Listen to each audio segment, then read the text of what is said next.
गुरु राघोबा व श्री संत रघुनाथ महाराज यांच्या समाधी सोहळा, अखंड हरिनाम सप्ताह व श्री ग्रंथराज ज्ञानेश्वरी पारायण सोहळा आयोजित। शुक्रवारी रात्री सुप्रसिद्ध कीर्तनकार हभप अलकाताई तळेगावकर यांचे कीर्तन झाले। हुलसूर येथे प्रतिवर्षाप्रमाणे यंदाही मूळ पुरुष श्री गुरु राघोबा व श्री संत रघुनाथ महाराज यांचा समाधी सोहळ्यानिमित्त अखंड हरिनाम सप्ताह व ज्ञानेश्वरी पारायण सोहळ्याचे आयोजन दिनांक 22 डिसेंबर 2025 ते दिनांक 29 डिसेंबर 2025 पर्यंत करण्यात आले आहे।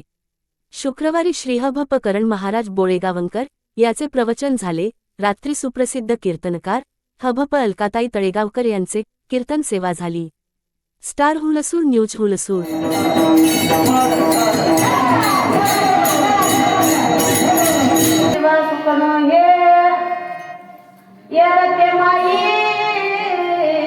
दुःखाची जनिती नाही अद्यंती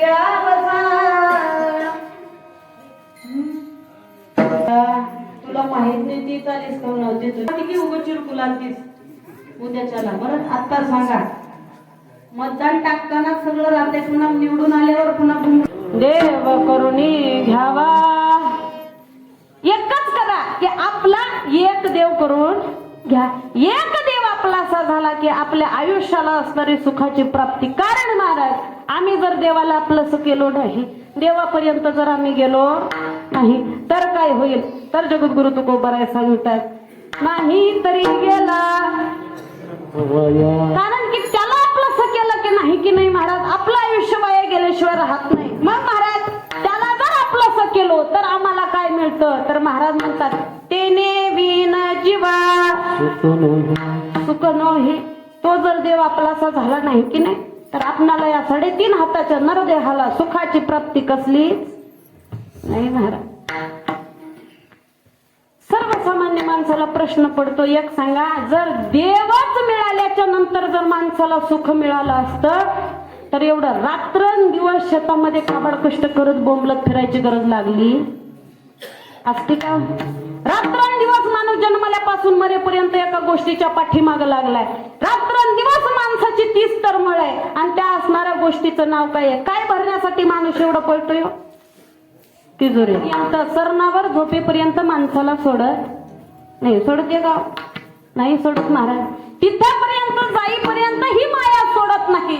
म्हणून महाराज म्हणताय, इतबर पोटासाठी आयुष्याची खटाटोप चालू आहे।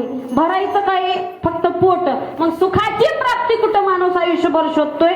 तर फक्त आणि फक्त रात्रंदिवस काबाड कष्ट करण्यात। महाराज म्हणले, त्याच्यासाठी म्हणणं एवढं असणारं वायफळ फिरण्यापेक्षा, बिना कामाच्या ठिकाणी असणारं तो सुख शोधण्यापेक्षा हे सगळं बाजूला काढ आणि एका देवाला आपलं सगर। तो देव तुझा एकदासा झाला की सुखाची प्राप्ती तुला आपोआप होईल। अभंगाच्या पहिल्या चरणात तुझ्यासारखं मला अविनाशी बनव, पण जरी मी अविनाशी झालो देवा तरी सुद्धा लावी म्हणा पिसे तुझं नामस्मरण माझ्या कंठामध्ये असू दे। मग महाराज, तुम्ही म्हणताय एका देवाला आपलं सगळं केलं, तुम्ही म्हणताय हे आमची कुणी नाही, यांना सुद्धा निस्तारलं, त्याच्या पलीकडे तुम्ही देवाच्या बरोबरीला जाऊन बसला। मग एवढं केल्याच्या नंतर आता तुम्ही मरणार नाहीत का? कुणाचा आप्पा दादा मामा काका म्हणून कधीच कुणाच्या घरी आपले लेकरं आजच्या काळाला इथून कुठं शाळेला ठेवायचे नाही। तासभरासाठी लोकांच्या घरी लेकरू कधी सोडून कुठं जायचं? आपल्या कामाला तिकडं काडी लावायची, पण आपले लेकरं दुसऱ्याच्या हवाले लेकरांना कडेपर्यंत कधी सोडायचं नाही। कारण की आता जन्मलेल्या लेकरापासून ते लग्नाला आलेल्या मुलीपर्यंत कुठलीच लेकरू असणारा आजच्या काळात सेफ नाही। एवढा विचार करा बरं।